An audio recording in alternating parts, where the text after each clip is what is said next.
Muhsin, Bob, and Tony here in Eastern Connecticut. We appreciate you calling. How are you, my friend? Hi, Moose. I'm doing well, guys. I'm doing well. Thanks for having me on the show. No, it's our honor, sir. It's our honor, Moose. And guess what? I talked to my buddy Chris Mascaro, who he and I talked to you a couple weeks ago. He sends his regards, Moose, along with Angelo Kane of our brother show, TNT. And again, it was a lot of fun talking with you a couple weeks ago. We hope everything's going well with you. Yeah, everything is going well, guys. Just, enjoying some good football and, enjoying the family and all that good stuff. And anxious to see a good championship game. Yeah, and I think you will. And again, for our viewers, Tony, little background. We mentioned a little bit about Muhsin before he came on. Drafted by the Panthers in the second round of the 1996 draft. We talked about what kind of draft that was before on this show. Great draft. Two-time Pro Bowl selection. Again, played for the Carolina Panthers and the Chicago Bears between 96 and 2009. Grew up in Lansing, Michigan State guy, and Moose must be happy with the programs there now. Football, and basketball, doing very well. For sure. Played in a couple Super Bowls. Again, the lifetime statistics are amazing. 860 receptions for close to 12,000 yards, 62 touchdowns. Just tremendous. Again, we're honored to have him in our presence tonight. My first question, Moose, you grew up 80s and the 90s there in Michigan, multi-sport athlete in high school. Maybe you could tell our viewers, any favorite teams you followed or players that you looked up as a youngster? Well, amazingly enough, I actually was a Chicago Bear fan growing up. I lived, spent a bit of time in Detroit, Michigan, born and raised in Lansing, Michigan, but spent a lot of time in Detroit. It's where a lot of my family is. And, I recall my father, at an early age, I was in the seventh grade. My father took me to go see a Detroit Lions football game. And back then I had a Billy Sims jersey, number 20. Oh, yeah. And you guys remember Billy Sims and Dexter Bussey and, the whole team from back then in 1985. Well, went to that game and they got beat pretty bad by a pretty good Chicago Bears team. And as I was walking out of the stadium, I told my dad, I said, hey, we got the wrong jerseys on, From that point on, I became a Bears fan. They actually went on to win the Super Bowl that year back in 1985. Yeah, and we've talked about their legendary defense all the time. And again, at Michigan State, Moose, you're playing under Nick Saban alongside former pros like Tony Banks, Derek Mason. I like to take a lot of our guests back to the draft day. Yours in 1996. It always seems very special to every NFL player we've had on this show. That day, Moose, what were your expectations that day? And maybe tell our viewers what it was like when you heard your name called. Well, I'll tell you, it was a very memorable day. I know exactly where I was. I was sitting in my living room. I had a bunch of family and friends over. Back, I think it was April 20th, 1996 was the day. And I was a little nervous. It was one of the deepest wide receiver drafts in the history of the NFL. I don't know if you guys recall that year, but, we had guys like Keyshawn Johnson went first pick overall, and Marvin Harrison and Eric Moulds.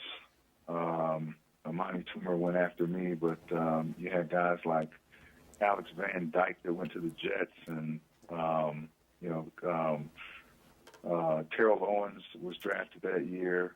Just a very deep wide receiver draft. Terry Glenn was drafted that year. And so I sat back, and after the first round, 3 or 4 receivers went. And I thought to myself, wow, am I even going to get, am I going to even, get drafted high at all? A lot of receivers had already been taken off the board. And then in the second round, I was the first receiver taken. But I was excited. I wasn't very geographically diverse. So, once I was drafted by Carolina, I had to go get a map and figure out where in the heck Charlotte, North Carolina was. You made it there, no problem. And as we talk to Moose, we have some great pictures on the TV screen, a collage of pictures from various moments of his career. And before I let you talk to Tony here, Moose, you go on to have some amazing years in Carolina. You have 3,000-yard seasons. You led the league in receptions in 2000. You led the league in receiving yardage in 2004. And, of course, that magical 2003 season as well. You played in the Super Bowl, the 85-yard TD pass in the big game, still the longest in Super Bowl history. Now, I consider guys like yourself for putting Carolina basically on the NFL map in the late 90s, early 2000s. You must take a lot of pride in being an early Panther and seeing where that franchise is right now. Where it ended up, sure. Yeah, well, I'll tell you guys, I mean, it was a very proud franchise. I mean, you guys probably know quite a bit about Mr. Richardson, Jerry Richardson, who, back in the day won a Super Bowl with the Colts. And he shows off that Super Bowl ring, but he's one of the only owners that has played, professionally. Actually, the only NFL owner that has played professionally. And so it starts at the top. Any great organization starts with the head. And then, I had an opportunity to play with some guys via the expansion draft that were, standout players, guys like Kevin Green, guys like Sam Mills, guys like Eric Davis that came over from the San Francisco 49ers championship team in years. And you name it, Brett Maxey, who now is a coach and is all around, and just a number of really good players. Frank Wright, who was offensive coordinator with the San Diego Chargers, was offensive coordinator. He was a quarterback. Actually threw me balls in my rookie year. So, I had an opportunity to come in and get coached up by some really good veteran players, and Lamar Lathan and all these different guys, and Howard Griffin, who won Super Bowl with the Broncos, and I tell you, it was just the right situation, and we have a lot of pride, and we won immediately. We went to the NFC Championship game my rookie year in '96 and played against Brett Favre in Green Bay up in Lambeau Field. Lost to them, and they went on to win the Super Bowl.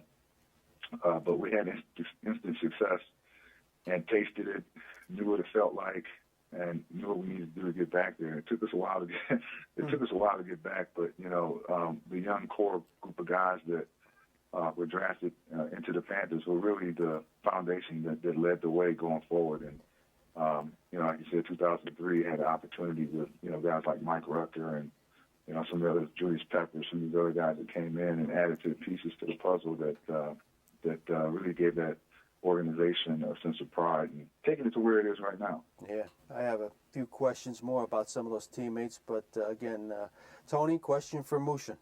Hey, Moose, good evening. It's just such a pleasure to have you tonight. Bob likes to ask the draft question. I like to ask you're coming out of college and you're playing in the NFL question. What was it like to make that transition, and what do you think are the biggest differences between playing in college or playing in a high college program and playing in the NFL? Well, I'll tell you, for me, I have been going through somewhat of a transition. I mean, if you look back at my high school career, I was a running back and a linebacker. And when I made that transition to play wide receiver in the in college, it took a little bit of adjusting to go from, a 3-point stance to a 2-point stance and catching the ball as opposed to getting it handed off to me. As a result, I only started 1 year of college football, started my senior year. So, when I was drafted by Bill Polian and Carolina Panthers back in '96, I had a lot of upside. I mean, I didn't have tremendous stats and that kind of stuff, huge college career, but what I did have was athletic ability that I thought that they saw in me, and a willingness to learn and thirst for that kind of education and really coming into the position. So, in '96, I was still learning how to play wide receiver. And, every year I just got better, and I got better and better and better. And, so that transition, I was really hungry. I was a really hungry guy. Had something to prove, chip on my shoulder. I had the same thing going from high school to college, but, college to the NFL, I really had a strong chip on my shoulder. And, you got to remember back in those days, Jerry Rice was still playing, Tim Brown was still playing. You had guys in the NFC that you were competing with to go to the Pro Bowl, like Herman Moore from Detroit Lions, and Michael Irvin, and just a host of really good players. So Chris Carter and all these guys were just coming into the NFL. I was just coming into the NFL and competing with these guys, and I wanted to make the Pro Bowl. So it took me a couple of years to accomplish that. But, I will say this, that I was a hungry guy. And again, I'll remind our viewers, we're talking with former NFL wide receiver Muhsin Muhammad. Again, I should tell our viewers also, Tony, that Moose caught another TD pass in the Super Bowl loss to Indy following the 06 season. So caught TD passes in 2 different Super Bowls. And I was looking at some of those older Carolina rosters, Moose, and I was looking at some of the speed burners on this team. Right away, I look at Michael Bates and Rocket Ismail, and I'm saying I would just love to watch this team practice. Now, Bates was a world-class sprinter, world-class speed. Was that the fastest guy you've ever seen on a football field? Close? Well, I'll tell you, Rocket Ismail, golly, we were playing against the St. Louis Rams. Yep. And Steve Berline, Rocket Ismail, I was in the slot, and Rocket Ismail was on the outside of me, and I had a little hook route. It was versus quarters coverage, and Rocket Ismail was on the outside, and he had a post route. So versus quarters coverage, when I run that hook, I'm trying to bait that safety in the quarters coverage to jump me, and Rocket, when he runs that post, is going to run the post route behind the safety. The corner is playing kind of an outside leverage in quarters, so he has to get up on close to the corner and then try to beat him on the post route. Well, he's running that route against a guy named Todd Light. I don't know if you remember Todd Light, but played with the St. Louis Rams back in the day. And he runs up on Todd Light, sticks his foot in the ground, and Berline is like, he's not open. Well, he launches the ball anyway. And Todd Light is running stride for stride with Rocket Ismail until the ball is thrown in the air. And it looked like he just pulled away from, like, Todd Light just stopped running. It was one of the most amazing things that I saw on film. I would say that Rocket had the most deceptive speed because, it never looked like he even changed stride. He just, his arms started pumping maybe a little bit harder, but you couldn't even tell he was running any harder than he was when he started his route, and he just pulled away from Todd Light like it was nobody's business. It was the most crazy thing I've ever seen. That sounds crazy, and you can see why nicknamed the Rocket. And, for sure. And, of course, you play with the great Steve Smith, still around, Moose. I mean, very high-strung, intense, amazing receiver. You saw his grittiness versus San Francisco in this year's playoffs. He's probably got to be one of the more passionate guys I would think you've played with. Yeah, I tell you, Steve was a passionate guy. I thought we made a great tandem when we played with each other, and we complemented each other well. Steve for a while was that deep threat guy for us, and I was a guy that was fearless going across the middle. And I think between the two of us, we probably intimidated quite a bit of DBs in our time. But love Steve. Still good friends with him. He's still, we're still here, both of us here in Charlotte. But just a very passionate guy. Wears his emotions on his sleeves, along with all the tattoos and everything else. But he's just one of those guys that, when you're near in a dark alley, he's a guy you want on your team. You know what I mean? He's that kind of guy. He say, I'll take him with me anywhere. Oh yeah, definitely know the type. Great receiver. Tony, question?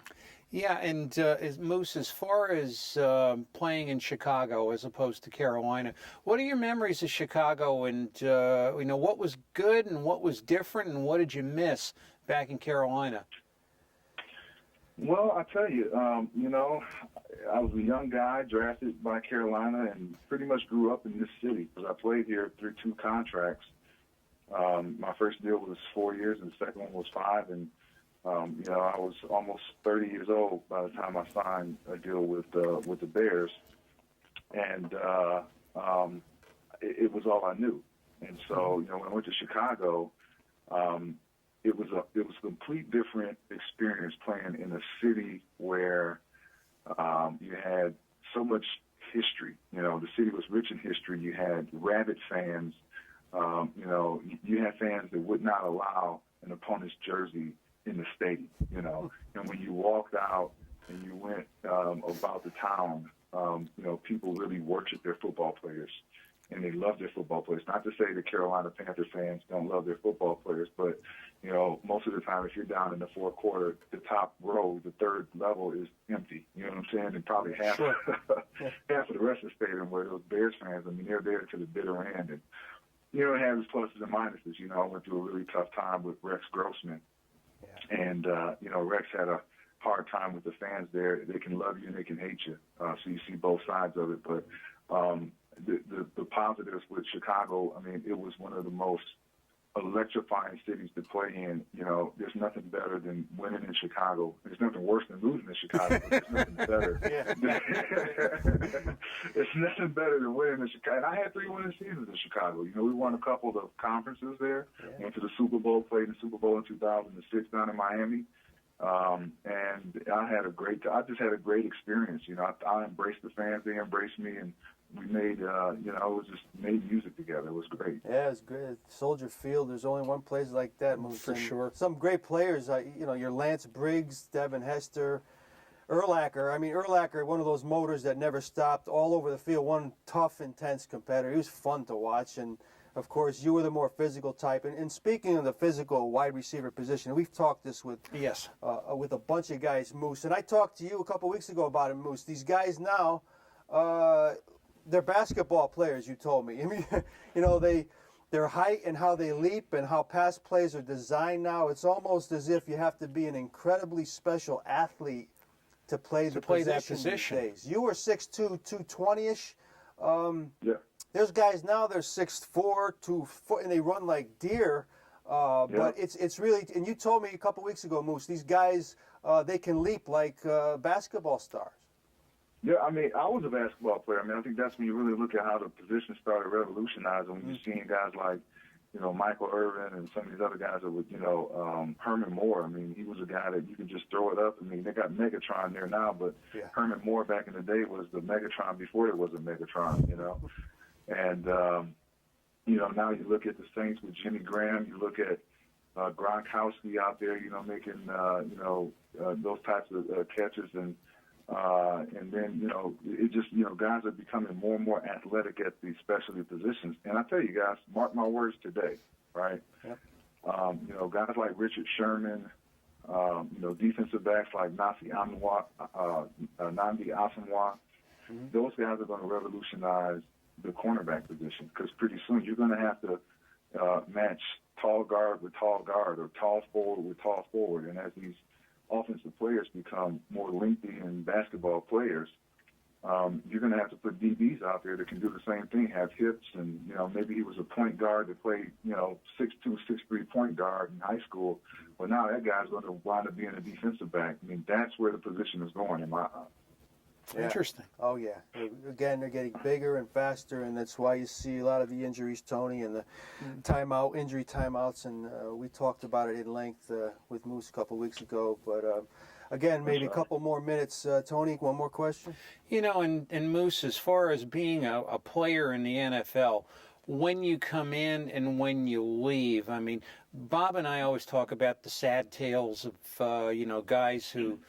And you know them more firsthand than we do.